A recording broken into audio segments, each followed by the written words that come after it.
नंदिनी और महेंद्र जी गार्डन से living hall में बातें करते हुए पहुंच जाते हैं।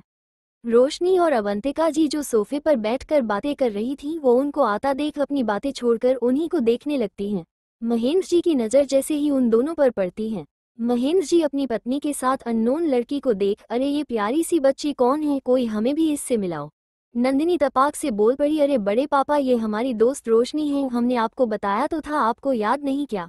महेंद्र जी, अच्छा तो ये रोशनी है जिसके बारे में तुम हमेशा फोन पर बात करती रहती हो? नंदिनी हाँ में अपना सिर हिला देती है। रोशनी अपने हाथ को जोड़कर महेंद्र जी को नमस्ते करती है। महेंद्र जी उसे रोकते हुए, अरे बच्चा तुम भी हमारे लिए नंदिनी की तरह हो तो इसे अपना ही घर समझो। अवंतिका जी आपका हो गया हो तो इन्हें आराम करने, तो शाम को हल्दी का फंक्शन भी है, ये बच्चियां थक गई होगी। अरे है, मैं तो भूल ही गया। अच्छा नंदिनी तुम ऊपर अपने रूम में जाओ, तुम्हारा रूम बिल्कुल वैसा ही है जैसा तुम छोड़ कर गई थी, महेंद्र जी ने कहा। और रोशनी बेटा अभी तुम गेस्ट रूम में आराम कर लो, शाम तक तुम्हारा रूम रेडी हो जाएगा। नंदिनी, बड़े पापा इसकी जरूरत नहीं है, रोशनी मेरे ही रूम में रहेगी। पका ना, अवंतिका जी ने पूछा। नंदिनी ने है मैं सिर हिलाया। ओके बेटा तुम जाओ और आराम कर लो। नंदिनी, मासी माँ, छोटे पापा, छोटी माँ और सुहानी और आयान कहाँ हैं, वो नहीं आएंगे क्या? नंदिनी ये बोलते हुए उत्साह हो गई थी। उसे ऐसे देख अवंतिका जी, अरे नहीं वो तो बच्चों के एग्जाम थे, आज खत्म हो गए तो वो शाम तक पहुंच जाएंगे। ये सुन नंदिनी खुश होकर अवंतिका जी के गाल पर किस करके रोशनी का हाथ पकड़कर भाग जाती है। उसे ऐसा करता देख जहां अवंतिका जी के चेहरे पर हल्की सी मुस्कान आ जाती है भी महेंद्र जी चिल्लाते हुए, ये हर हक है, आप ये नहीं ले सकती। ये सुन नंदिनी बिना रुके ही ऊंची आवाज में, तो ले लीजिए, अपना हक किसने रोका है? ये सुनकर अवंतिका जी का चेहरा शर्म के मारे लाल हो जाता है तो महेंद्र जी के चेहरे पर एक शैतानी मुस्कान तैर जाती है और वो उनकी ओर अपनी चमकती हुई आंखों से बढ़ने लगते हैं। उनको अपनी ओर आता देख अवंतिका जी हकलाते हुए, वो मुझे काम है, ये बोलकर वहां से भाग जाती हैं। महेंद्र जी भी उन्हें रोकने के लिए उनके पीछे पीछे चले जाते हैं। शाम को गार्डन फूलों और कई तरह की लाइटों से सजा हुआ था। अवंतिका जी मेहमानों से घिरी हुई थी।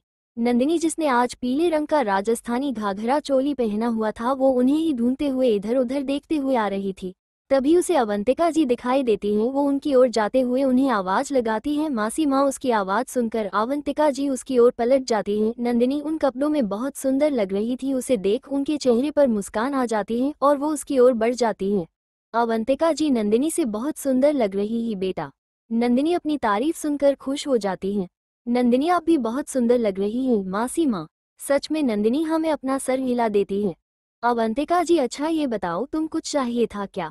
अरे नहीं मासी माँ, मुझे तो ये पूछना था कि छोटी माँ अभी तक आए नहीं क्या? तभी कोई नंदिनी की आंखों को कोई अपने हाथों से बंद कर देता है। नंदिनी उन हाथों को पकड़कर, अरे सुहानी फाइनली तुम सब आ ही गए। अरे दी, आप हर बार कैसे पहचान लेते हो?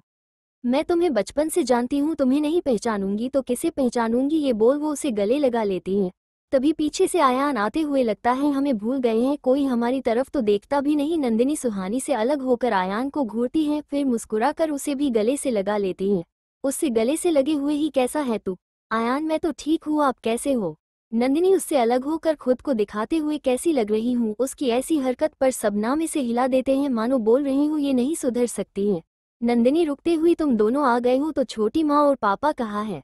सुहानी दी, वो बड़े पापा से बात कर रहे हैं, आते ही होंगे।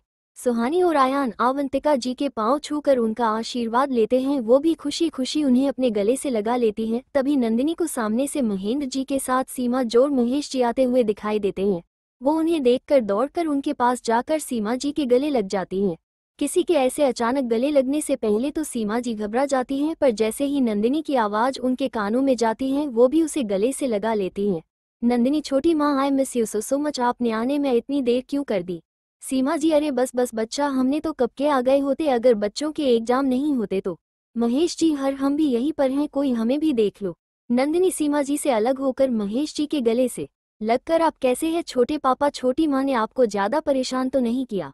महेश जी, धीरे से, बहुत ज्यादा। नंदिनी भी उसी तरह से, कोई नहीं, अब मैं आ गई हूँ, हम मिलकर उनको परेशान करेंगे। अवंतिका जी उनके पास आकर, अगर तुम सबका भरत मिलाप हो गया हो तो हल्दी फंक्शन की ओर भी ध्यान दे ले।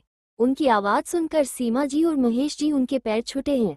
अवंतिका जी भी मुस्कुराकर उन्हें आशीर्वाद देती हैं। सीमा जी उनसे गले लगकर, कैसी है दीदी आप?